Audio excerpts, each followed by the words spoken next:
to know the artist behind the epic melodies, songs, and beats. Celebrating the best new music from around the world. This is the A State of Trance podcast. Hey, what's up? My name is Ruben Ronde. Welcome to another edition of the State of Trance podcast. Today we're joined by no other than Simon Patterson. Yes, good to see you. How are you? How you doing, man? It's good to see you. Good. We have already recorded a podcast, the regular way, that we went back in the past to talk about how you got into dance music and whatnot. So it's the second time you're here. Yeah.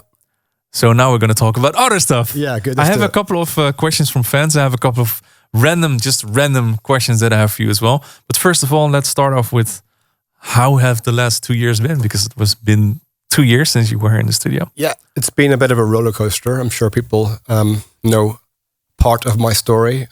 Yeah, I've struggled with addictions most of my whole life since I've been a DJ. So yeah, I went to rehab about 2 years ago. This will be 2 years sober in August. So this was just after you were here in the studio, actually. Yeah, actually, it was just I played the State of Trance in London, and yeah, I tried sobriety a lot throughout COVID, and I had success with it. But I found that when I got back to touring, I suffer a lot from anxiety. Like I'm in the wrong job. I don't like people looking at me. So. Yeah.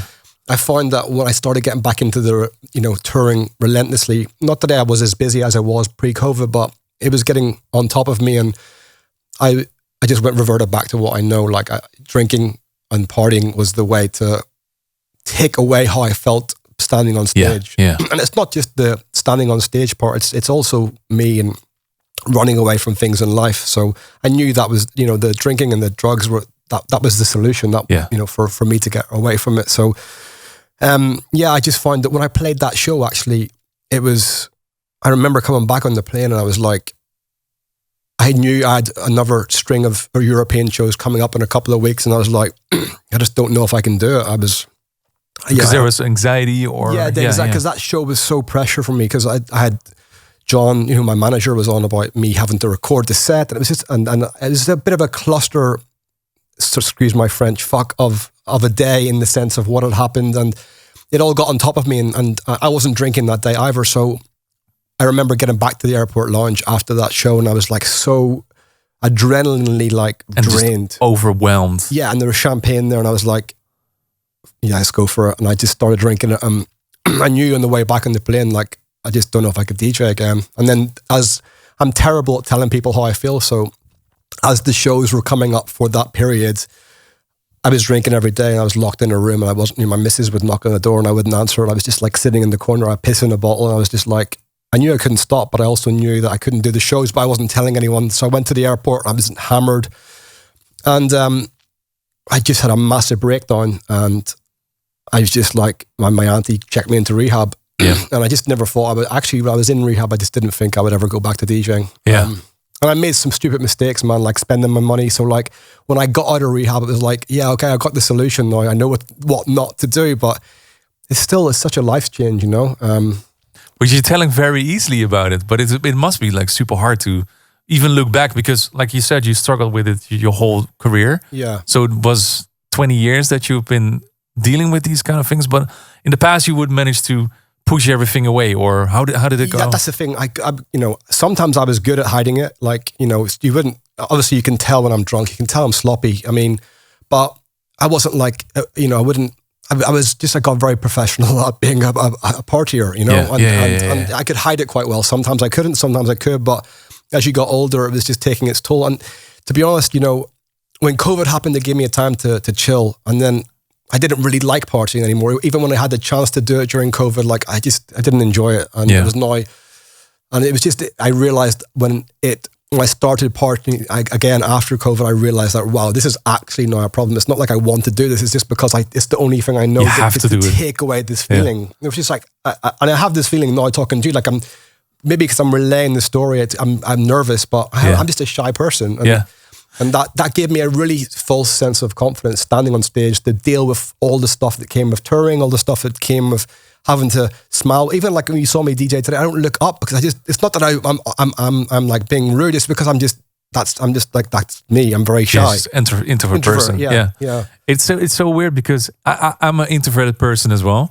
And it's super weird because we are nerds and we are expected to be super extrovert because you have to be on stage. You have to have like a certain stage presence. Yeah. And I remember doing my first shows as well.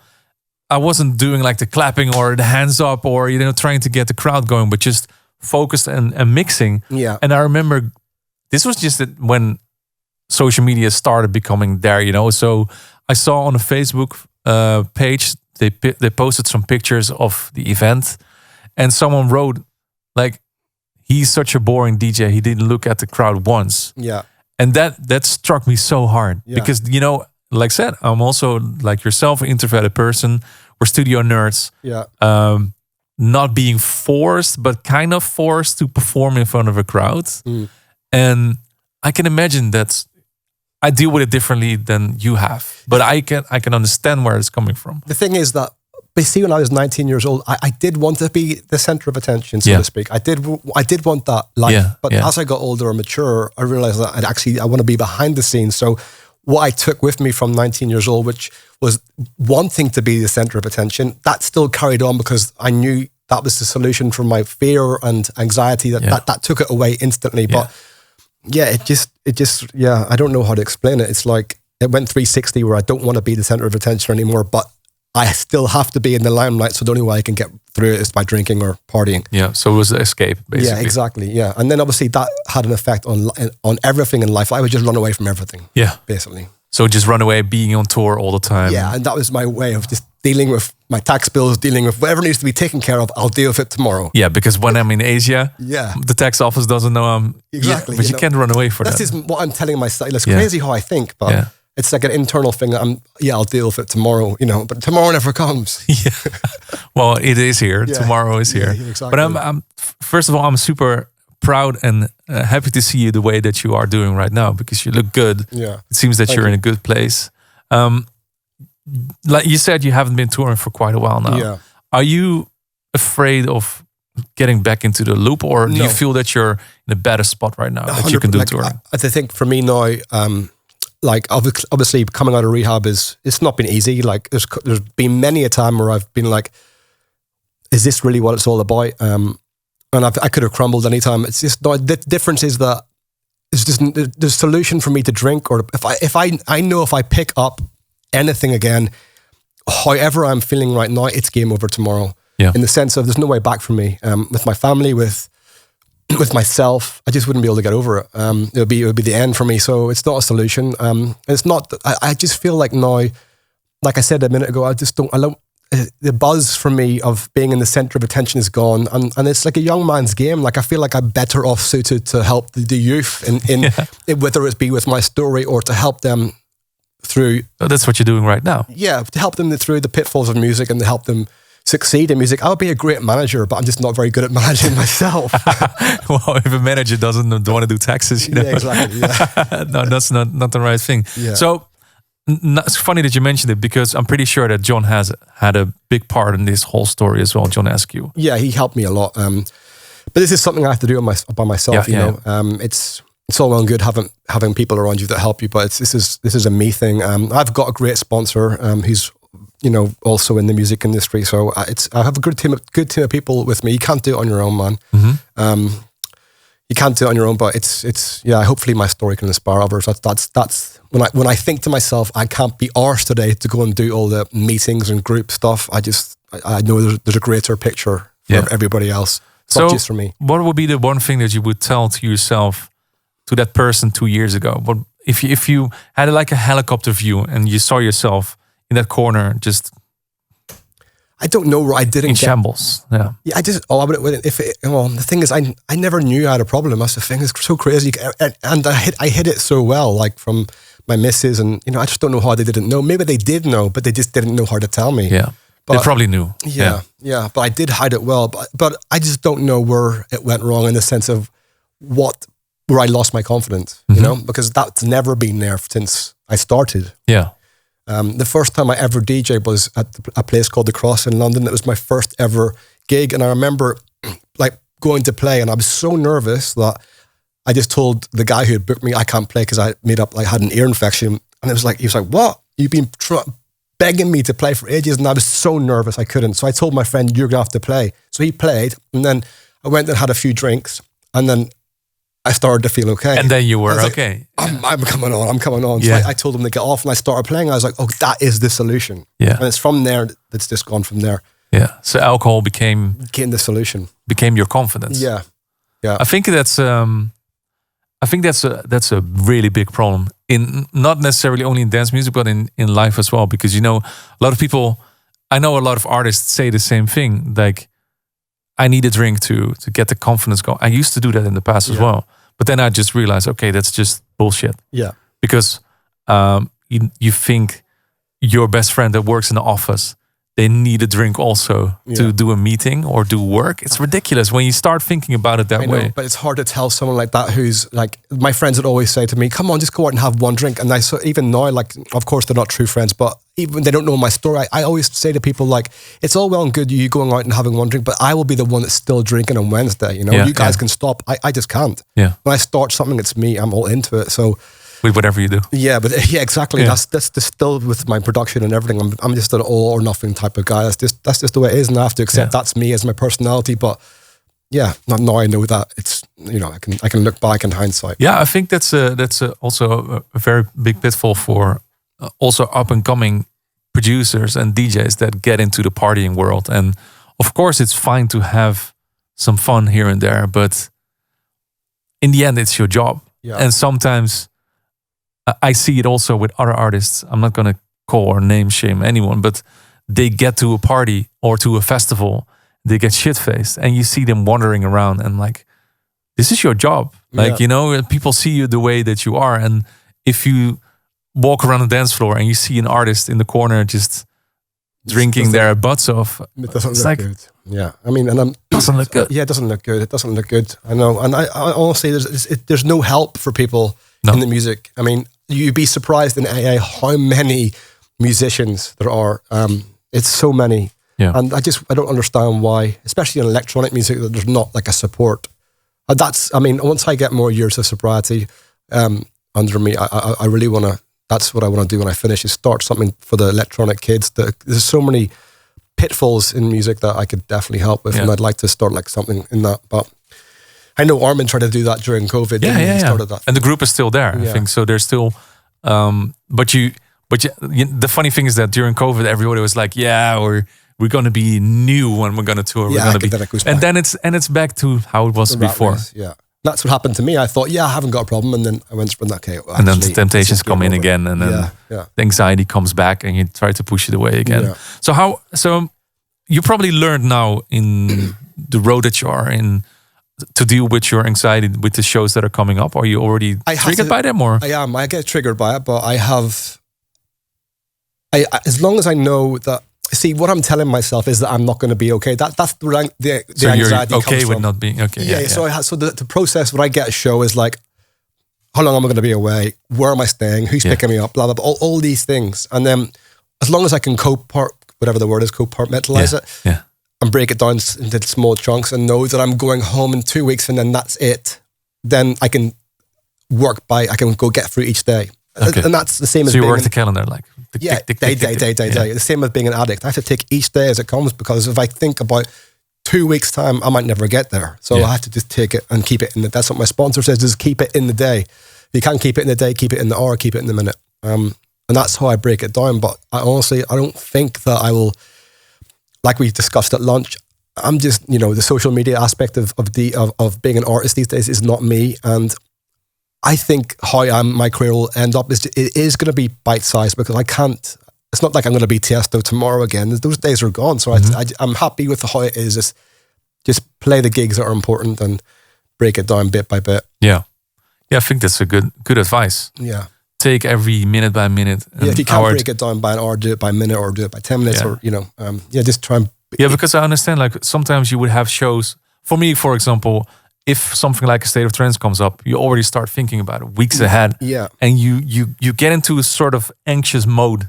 You're like, I need to finish this. I need to do that. I need to do that. But you actually don't. But you don't. But you convince yourself that you Yes. don't. Yeah. I'm like that as well. And it's also like, okay, I need to get a camera guy. I need to get someone to record this or that and that. And you get into this like haze, I would say, of anxiety. Yeah. So break it down. But honestly, man, how I was when I went into rehab, the way I look at it is I would have died. So yeah, I'm just grateful to be here. And like when people are on me, like John's quite stressful in this. I know, and I need someone like John in my life because otherwise I will not do anything.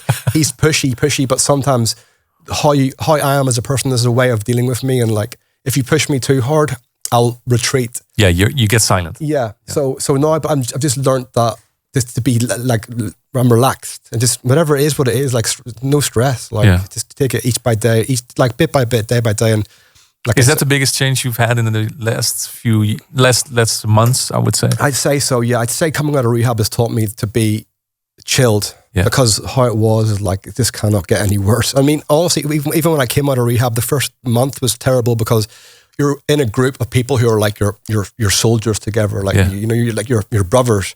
Yeah. And then when you get dispersed from them and you have to go out into the real world, it's like, wow, this is like not what I signed up for. Yeah. You haven't got the drink, the drugs that you're all used to. You have to now white knuckle this thing. It's like, it's pretty hard. I remember the Christmas time, like not the one just gone, but the Christmas before I came out, and I was like, wow, like everyone's drinking and I'm just sat on the floor going like, this cannot be what it's like.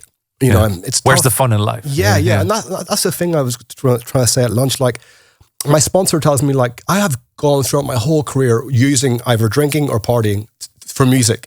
So sometimes when I'm making tracks, I say to him, like, I don't know if I feel this anymore. Of course, I don't know if I feel it because all I've ever done is been on something. Yeah. So it's totally new. Yeah, it's new. Yeah. So maybe I don't feel it. Yeah. But you will one day get to that point. And he's a musician, he understands. So it gives me a bit of hope to think that sometimes if you're not feeling it, that's just the way it is, you know. But I'm expecting it to be like lift off all the time, but it doesn't work like that because that's the way I've just ran my life. I've always been on something. Yeah. If I don't feel good, I'll take something for it. You know, so my brain has to still come down a bit and like level off. Do you notice that it's already happening like that? I do. I'm definitely more chill and funny, or not funnier, but like just I'm a bit more laid back now. Yeah. I do have a lot of anxiety, but I know it. I know it'll pass, and it's cool. I have anxiety, but it's nowhere near what it was before. Yeah. And what is your number one thing you do when you feel like the anxiety is coming up? I have to be on my own. Yeah. Like that's like as long as I know I can. When I sometimes like when I came back to DJing after the first couple of times from rehab, like when I was around people that were drinking, I found it like quite not rude, but because it's not their fault, it's my fault. But I found I get a bit of FOMO, but like I can't be a part of the boys. Yeah. So as long as I know like I've got somewhere to go and be on my own, I'm happy for them to do what they want to do, and I can just chill. Yeah. And then it's cool when I get away from that. I'm like, thank God these guys are drinking and I'm not, because they're going to feel like crap tomorrow, and I'm going to be. Yeah. But 1 hour later, you see that they're acting like idiots. Oh my God, bro! I'm so happy. I'm like, I actually get like it's like sick sort of buzz when I see everyone like, but you know, drunk, and I'm not. I feel like I just feel like God. I'm so happy that I came through it. You know, because I could have been like that, and you know, I know I'm not saying that these guys have problems, by the way, because they don't. But you know what I mean? It's like, but because you deal with it differently, of course. Yeah. I always feel like, because I'm not a big drinker myself at all, so I always feel like whenever you get to a certain point in the party, it just gets embarrassing. It does. It gets boring. Yeah. It is. And as long as I have somewhere to go, I'm happy. Yeah. I don't miss it at all, but I just get a tiny bit of FOMO when. Which makes sense because your mates are on, or like, because where you've been, it makes a lot of sense. Thank you for sharing all of this, man. I mean, I'm pretty sure that at least one person gets inspired by this, and that's already enough to that you share your story, and people. The thing is that I feel, and I don't know if you feel the same way, that most of the people that deal with these kind of struggles, like yourself, hide it from everyone else, and there's a sort of shame, I would say. But I think people should be able to step over it, because so many people struggle with these kind of things. Yeah, and it's there's no shame in it. And a lot of people do reach out and stuff to me on Instagram, and and without, honestly, like, people who are in these situations, you have to. I think people deep down inside know they have a problem, but sometimes you think that, what can I do to fix it? Because that's where I was. It was like, I don't know if I can do it. I know I can't do it on my own because I've tried before, but I had to literally be rock bottom for me to be able to get the help I needed. Yeah. And that's, I think some people, it's not that they feel shameful admitting it, it's just that they don't know what to do about it. Yeah. And you're also in the situation that you got into was on your job. Yeah. So a lot of people would have that experience that you had hitting rock bottom because of partying next to the job that they have that they don't like. Yeah. But they go back to the job and they're not using substances on the job. But you are. I am, exactly. Because, and that's the thing that in rehab, they're like, you're going to have to change your job. Like, our recommendation is that you do that. Like, how? What the hell? Yeah, it's all done my whole life. Yeah, that was giving me extra anxiety on top of the anxiety. Like, what am I supposed to do? Yeah, crazy, man. That was honestly good. I was going to get into. I was making like hip hop tracks in rehab, like R&B and hip hop stuff, like just because, anything but dance. Yeah, anything but dance. Because the therapist is telling me all you do is listen to fast music. Do you know what that does to your anxiety? Like, listen to other stuff. Like, you'll feel yourself change. And I was like, okay, I'm going to make hip hop. I was watching Quincy Jones, how he made Michael Jackson stuff. And I was like, wow, these are quality. That I was making like R&B stuff. It's crazy. And no one's going to hear it, but I mean, it is what it is. Well, it's there. Like Simon Patterson making R&B. Yes, you heard it. Lil Sai. David. Lil Sai. Yeah. No, I think now in the end, because I feel sometimes as well that making music could be therapeutic for yourself as well. Because I remember losing a very close person to myself. How I was hiding away is making music. So it's like a therapeutic thing for making music as well. I will say this though, because the one thing that happened, how I tell myself is that without the drink and the partying, all I have is music. So I will get myself in loops where I'll lock myself away and music that becomes your new addiction. Yeah, exactly. And my missus is so, it causes a lot of times problems for me. I'll just sit there for hours upon like 10, 12 hours and just be stuck constantly rinsing my brain, because that is literally all I have. Escape. Yeah. And that's I still fall into these patterns, whether it be with sugar, whether it be with working too hard. It's like my personality is very addictive. Like when I'm stuck in something, I need someone to come and get me out of the loop. Otherwise, I'll just keep going. How do you recognize it, or is it your? I know better half that comes in. Yeah, my missus will tell me. It's crazy when I step away from it and I take a break. I can see. You're like, oh wow, yeah. I can see how I am. Yeah. But when I'm in it, it is normal to me. Yeah. But my missus, or my therapist or my sponsor, they would come in and like, hey Simon, pay attention, you're in that right zone. here. Yeah. Wow. Yeah. What a story, man. Well, again, thank you so much for sharing. And I think it's interesting to see. I feel that at a later point in your life, you will be inspiring a lot of other people and helping them out. I hope so. Because you know how to express yourself and to explain how things are going. So yeah, thanks for listening, everyone. No, 100%. I think it's very inspiring, and I think, like I said, there's so much shame around this subject, but I always feel that when I talk to people like yourself that overcame certain things, they're in the battle. That the rest of their life is going to be a battle with it. Yeah. But when they tell and that they share that they have been able to talk about it with people, that their life is back on track and they have so much happiness again in their life. And my sponsors would always tell me when I was having my bad days, and I do still have my bad days, but they always tell me like, when you look back in like a year's time, you're going to be like, you're not going to believe the change or how it feels. And I'm like, man, this is bullshit. I feel like crap today. It's like, God, you have to trust the process. So even if you're feeling down in these moments, trust me, where I was a year and a half ago to where I was a year ago, it's just so much different. Like it just keeps getting better. And yeah, you're going to have your down moments. You're going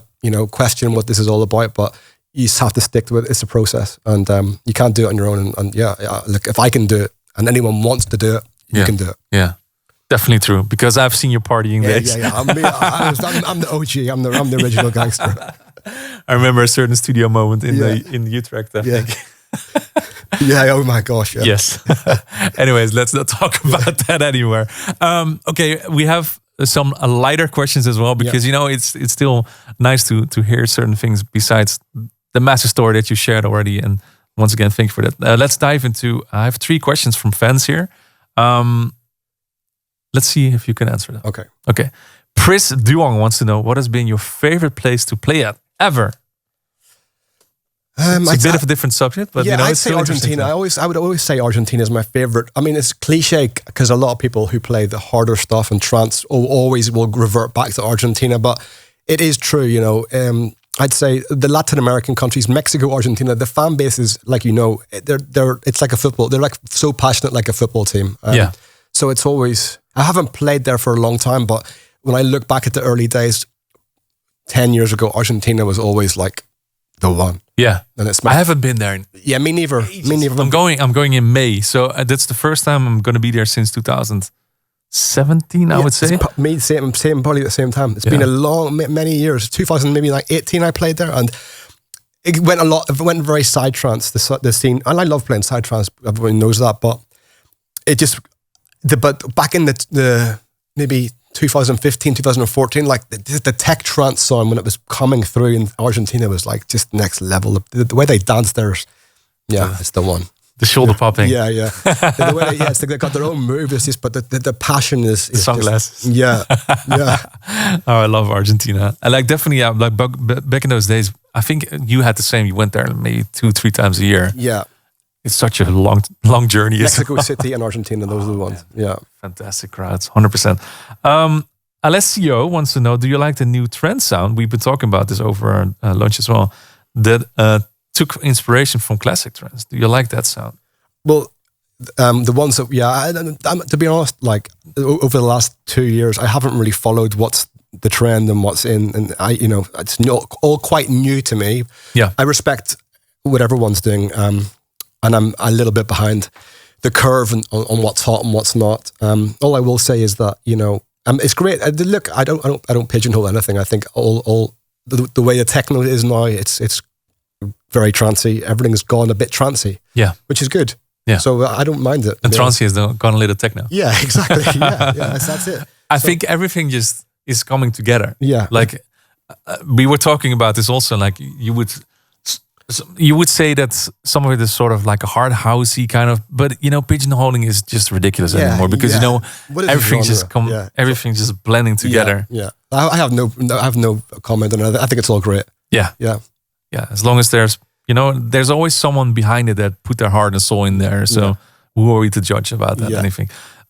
Us and Mood Swing are amazing tracks. Will we ever see uplifting trends like these tracks again? Well, we were also just discussing that at lunch. And I said, if I was to remix Us and I did what I would want to do with it, I think that the purists would slate me for it. So, and you were quite adamant that the purists are a dying breed.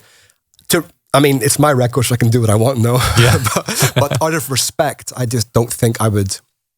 I know the question wasn't whether I'd remix them, but would I? The point is, I don't think I would make that style because I find it hard to kick a track in with a riff. I'm just lazy with bass line changes. That's why you started doing more techno kind of stuff. One just straight. Yeah. That's it. Just lazy. So that's why. But also because that's not my sound. I don't know if I would make a track like uplifting like that anymore. Yeah. It's just I don't play it. Yeah. So the funny thing is that I was actually listening to Taxi the other day because I have to say, I bought some of your vinyls and I paid a hefty amount on those because they are worth a lot of money nowadays.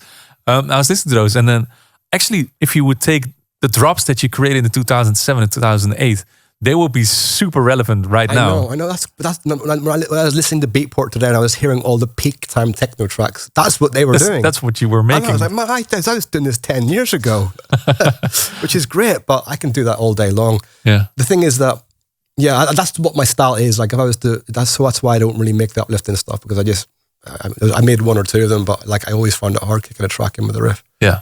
And always the heart pumping energy drops with the drive. Weird glitching cartoon samples. Where the hell did you always find those? And you didn't clear those, to be honest. You don't understand. See if Cartman. Yeah, there's so many people I've ripped off. Yeah, I honestly, I always say that maybe when I'm lying on my deathbed, I'm going to get someone from the music copyright. You owe this. Speak to my wife. Suddenly, South Park is on. It's like, hey, wait a minute.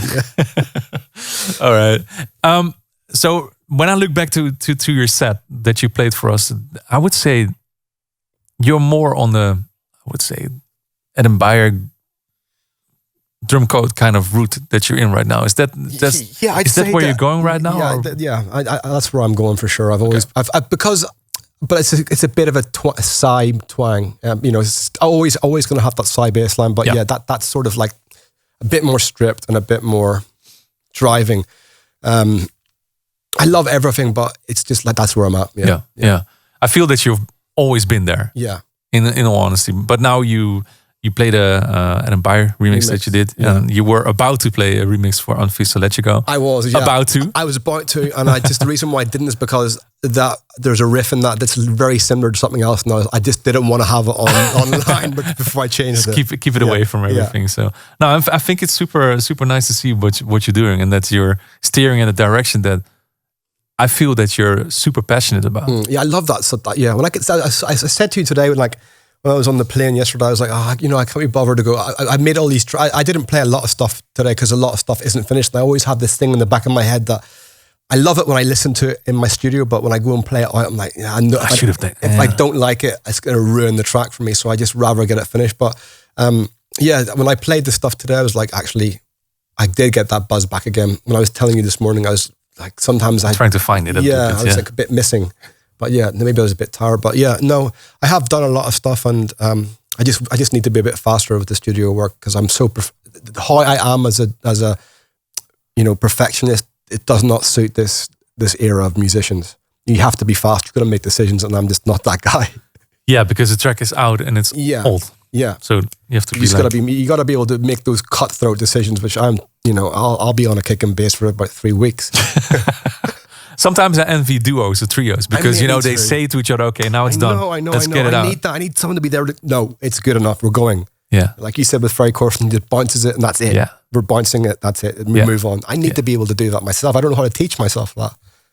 Maybe that's the next process you need to teach yourself into. So, okay, I have some fast questions. This is really a good question for you. What's the strangest sample that you ever used in a track besides Cartman? There's just been so many. I can't say because I'll get sued. It doesn't matter. No one's listening. Come on. I've used a lot of Coldplay. Yeah? Yeah, a lot. But now I will get sued. No. Do you use them like backgrounds or like stretched, weird, stretched, reversed, textural stuff? A lot. I've used. I sample a lot of like Metallica.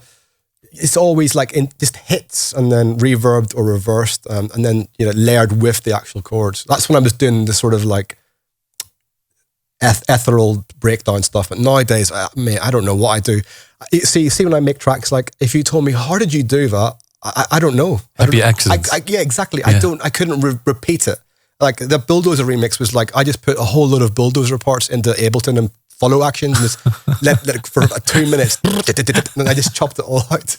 It's like I didn't have any of the original parts, so I just put the original in. And just put it into follow actions and let it play and do its like stutter. That's very Bob Ross, to be honest.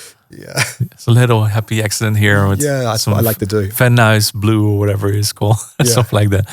You have a lot of tattoos. Yeah. Can you share maybe your most meaningful one? This arm is all about my life. It's me. Your storybook. Your storybook, basically. Yeah, as a little boy, and So it's the sleeve that you have on. Yeah, it has not finished because I've been married 3 times. So that's why.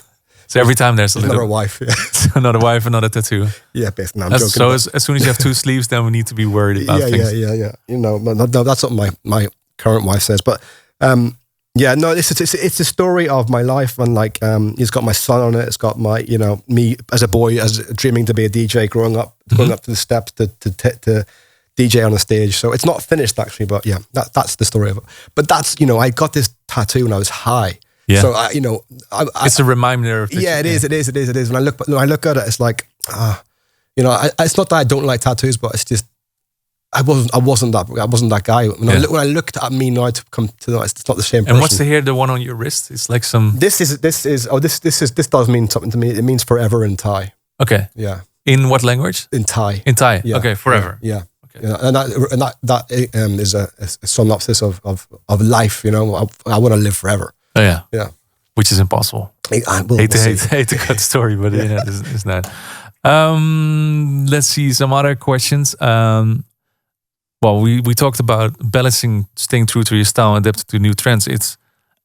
If I can answer the question for you, you just don't look at trends whatsoever. Just steer your own way. I don't look at social media in general. I stay in my own lane. Yeah. I find that gives me a lot of anxiety when I see other people and I internally start comparing, and it's like, nah, I'm better off just keeping me to me. I think that's one of the worst things the music industry has, is the comparing thing. Yeah.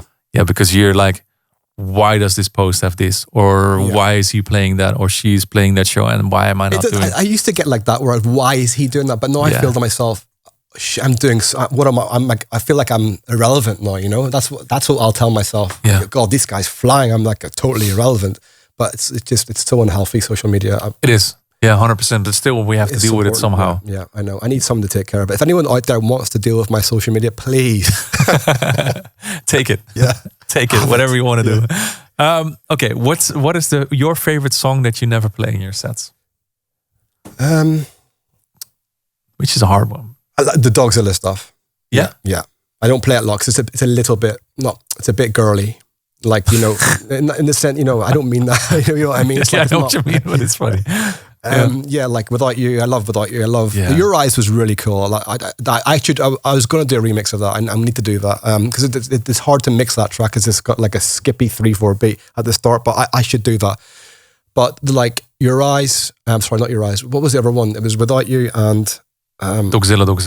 No, that one was cool. And then we did another one that was really sort of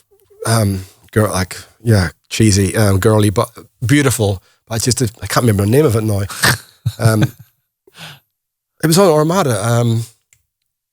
Type it in the browser in front of you. Oh, wait, your screen is off. Oh yeah, Frozen. Frozen, that's it. Yeah. Frozen. Thank you. Yeah, Frozen. So yeah, people were like, for 30 seconds they were throwing shit at like, it's Frozen. Yeah. So that I like those tracks, but I just wouldn't play them. They're my favorites. Yeah. Yeah, and it was good because I was doing that with Richie, who was like so talented back in the day. He was like phenomenal, and I miss working with him because he was like so good. Dogzilla were from fantastic tunes. Well, you say that you're not really listening to other music too much at the moment. So what do you listen to when you're sitting on the plane, for example? You flew in here because you live in Singapore nowadays? Yeah, I watch a lot of documentaries. Yeah, what do you watch? What is the last one? I'm really hooked on, this is me being an addict. I watch this thing called Creepy Videos. Okay. It's basically like about people who are out camping and like crazy stuff happens to them, like either, ghosts or like humans attacking them. It's like, but it's filmed on camera. Honestly, it gives me such bad anxiety, but I sit there in the comfort of where I'm sitting, and it sort of gives me a bit of peace. Really? It's like the reverse, because I know I'm safe.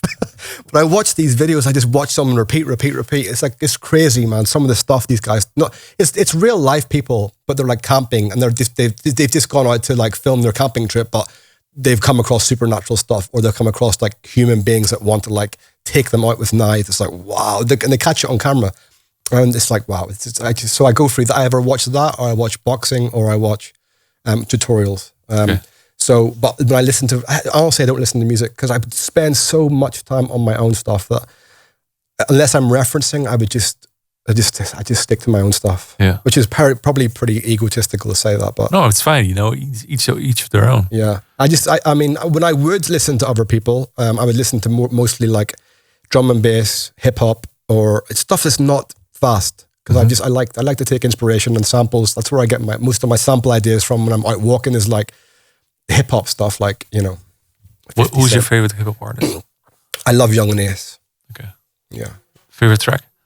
He's got so many ops. Okay. Yeah. Write it down, people. Yeah, listen to it. Well, I think that's it. I think we spoke about a lot of very meaningful stuff, and I thank you once again for being so open. And hopefully, if anyone's out there that needs a bit of help, reach out and I'll get back to you. So it's amazing. You're not on your own. That's the key thing. You're not on your own. Yeah. Keep that in mind. And thank you so much for watching this podcast and listening to it. And let's not wait another 2 years before you get back in the studio. For sure. No, thank you for having me. I really appreciate it. It's been good to get back. Awesome. See you all. Thank you so much. Thank you. Bye. Thank you for tuning in. Check all previous episodes on YouTube or your favorite podcast portal.